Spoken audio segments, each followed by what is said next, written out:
Welcome back on Evolution 07. These are the extras of Daily Creatures.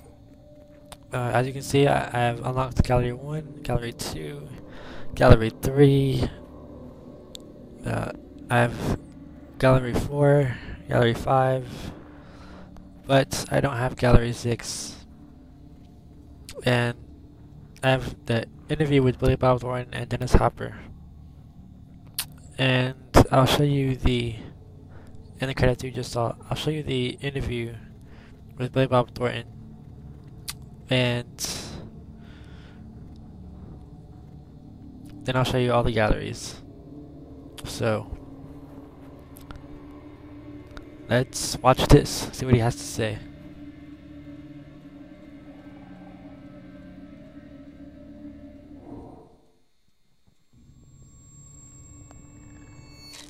Well, the main thing that surprised me about Deadly Creatures is the way it looks. Because my kids play video games, and a lot of them are a little bit, I mean, sometimes they almost look like stop motion. They can be so cheesy.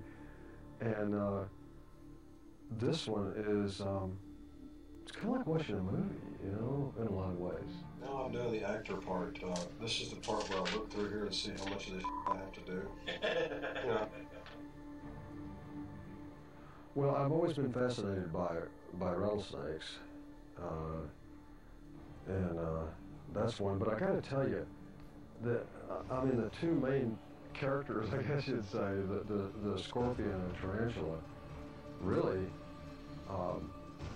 they're like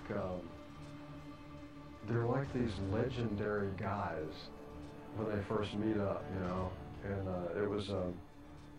With the music going along with it and everything, it was just a very intense moment. So it was almost like two actors meeting each other in a gunfight or something, in a 40s western, like Gary Cooper meeting Kirk Douglas or something like that. And so I have to, I got to tell you, I'm kind of impressed by the scorpion. That tail. I'd say that has to be my favorite thing of any creatures. I like it. Or something like that. Like they're walking around and everything. It's like, I'm going to have to loosen my drawers. They're tight or something. I don't know. Perfect. Yeah, I love to hear a few of those. I'm a little raw. Yeah, when I was a kid, I guess probably I had a fascination and a fear of snakes, and I kind of got along with snakes, but, well, I had to. They were everywhere. I was bitten by a copperhead when I was about 12. And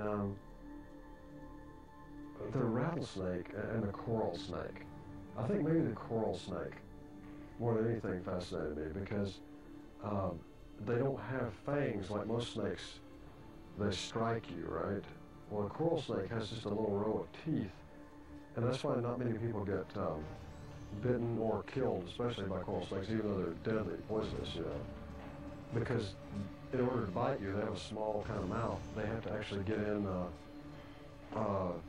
like in between your fingers or something, like where there's a small spot where they can do it, and when they bite you, they saw it like that, they chew you like that.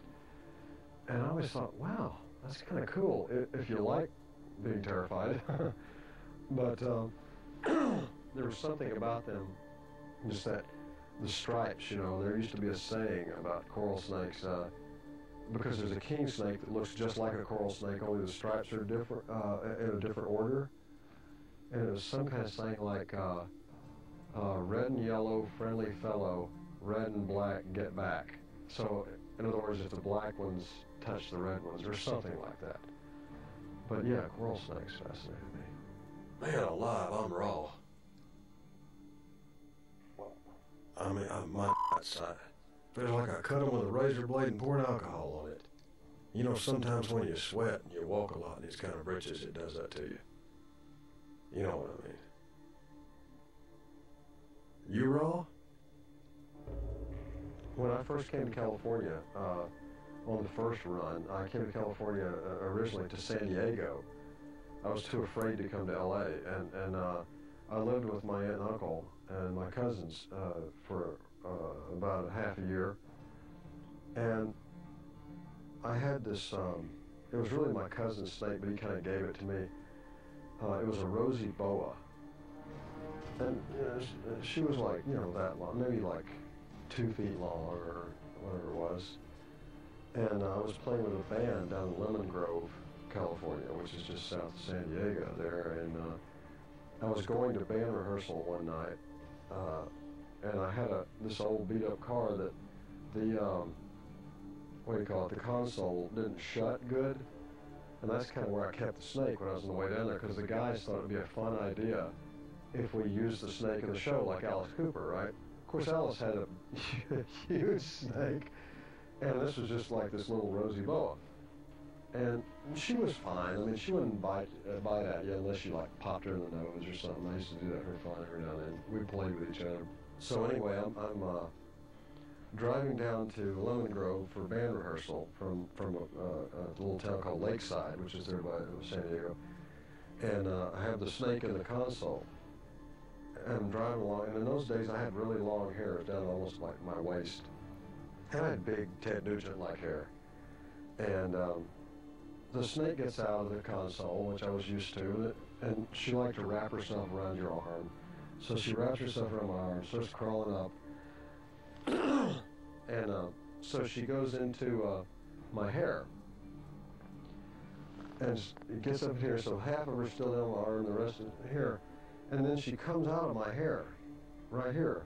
And I'm at a stoplight, and I looked over, and there's this old couple sitting next to me, and I look over and say, here's this long-haired Ted Nugent-looking guy with a snake that looks like it's coming out of his head. It was pretty weird. And the woman looked like she was going to have like an aneurysm or something, right, or a coronary or something right on the spot. And after that, I started doing it all the time. I'd kind of encourage her to get up here when I was in traffic so she could, come out of my hair and stuff. Yeah. And George Struggs, he got what's coming to him.